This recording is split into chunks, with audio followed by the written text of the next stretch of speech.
Dari petua Profesor Said Tapi, turunkan pemimpinnya, negeri ini pasti selamat. Yang harus kita bicarakan sekarang itu adalah bagaimana memberikan dukungan dan sokongan kepada pemerintah dengan Kabinet Indonesia Maju. Supaya apa? Dampaknya itu sampai kepada masyarakat Indonesia.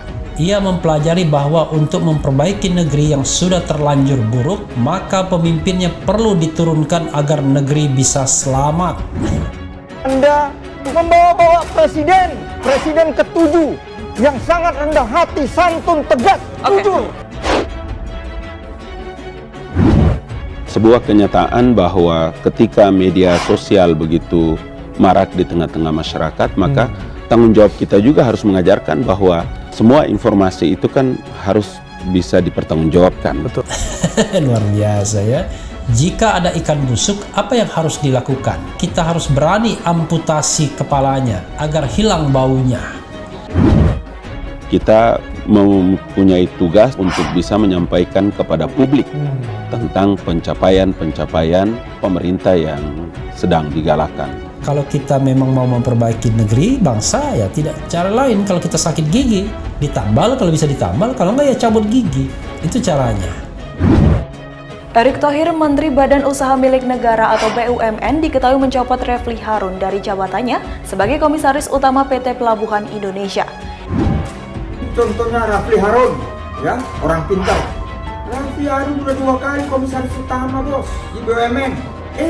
Tahunya karena nggak punya prestasi dihentikan, jadi barisan sakit hati, gabung dengan para barisan sakit hati lainnya.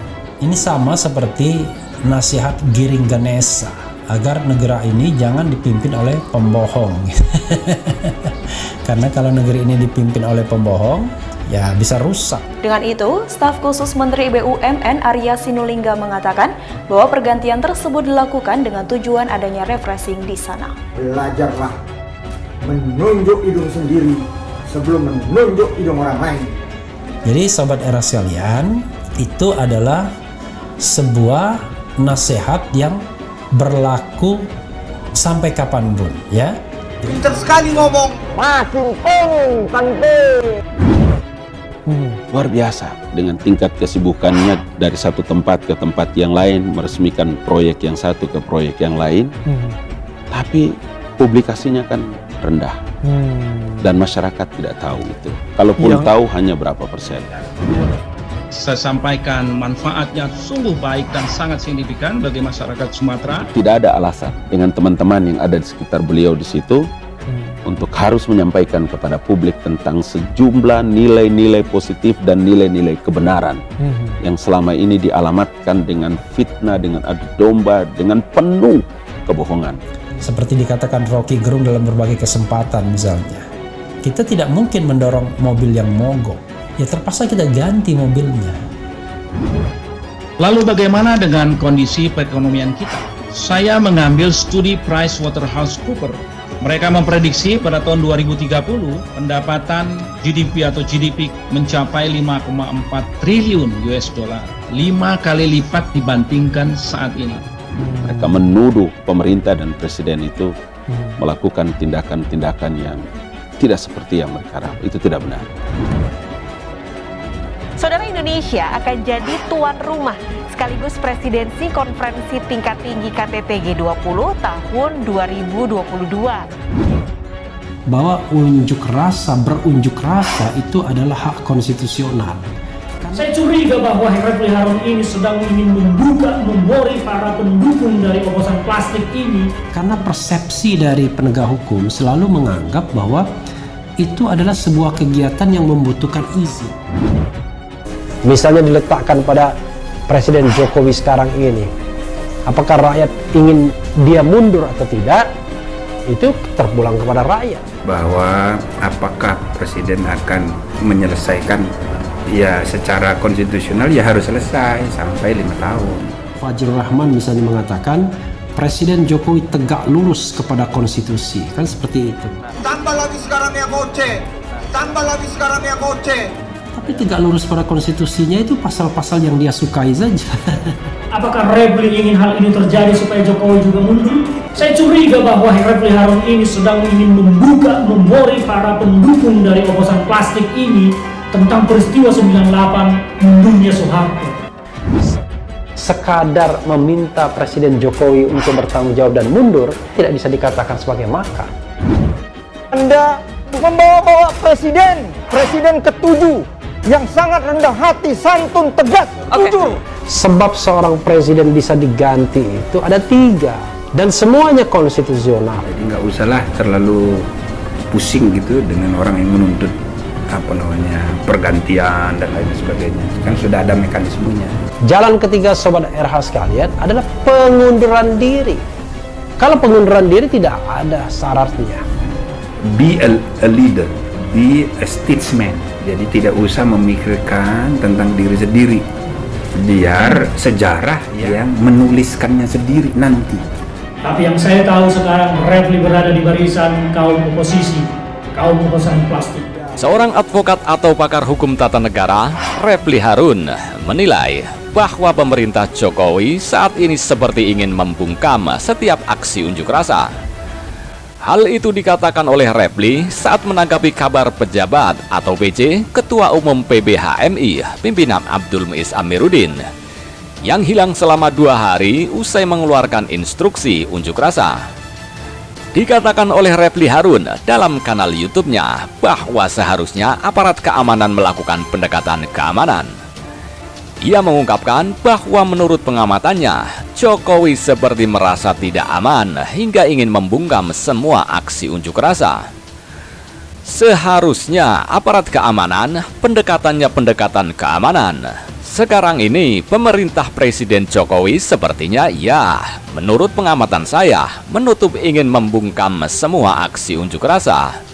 Ungkapnya seperti dilihat Selasa 10 Agustus 2021. Fajrul Rahman misalnya mengatakan Presiden Jokowi tegak lurus kepada konstitusi, kan seperti itu. Tapi tegak lurus pada konstitusinya itu pasal-pasal yang dia sukai saja. Ia menyebutkan bahwa posisi Jokowi saat ini mulai terancam beriringan dengan banyaknya rencana aksi unjuk rasa dengan narasi ingin menjatuhkan Jokowi. Ini soal psikologis kekuasaan saja. Kemungkinan besar pemerintah Presiden Jokowi mulai merasa terancam akan banyaknya tuntutan orang yang ingin misalnya Presiden Jokowi mundur, jelasnya. Ia menjelaskan bahwa unjuk rasa yang dilakukan oleh PBHMI tersebut masih tergolong skala kecil.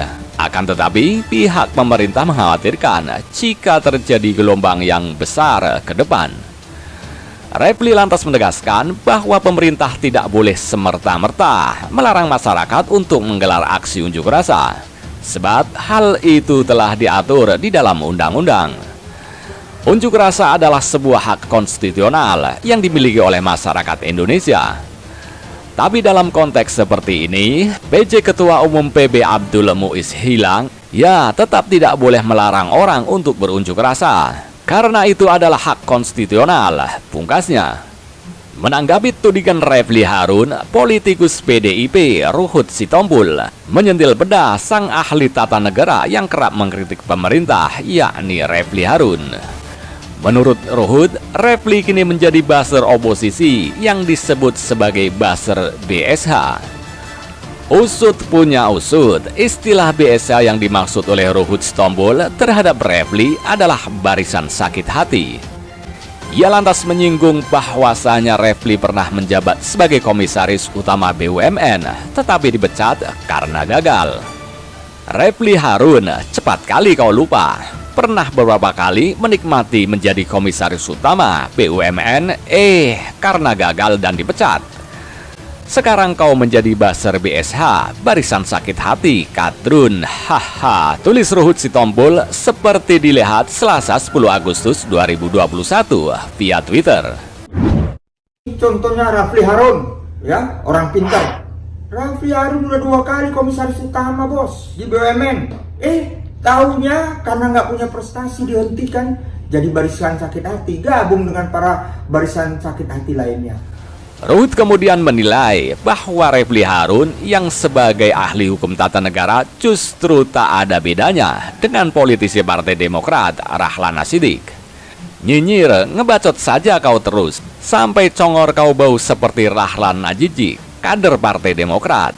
Tanda seru Sitompul. 22 tahun yang lalu, saat bangsa kita memulai sebuah langkah yang extraordinary. Langkah itu kita sebut reformasi. Sebuah langkah bersama dan langkah kesepakatan bersama melakukan perubahan besar-besaran dalam kehidupan berbangsa dan bernegara.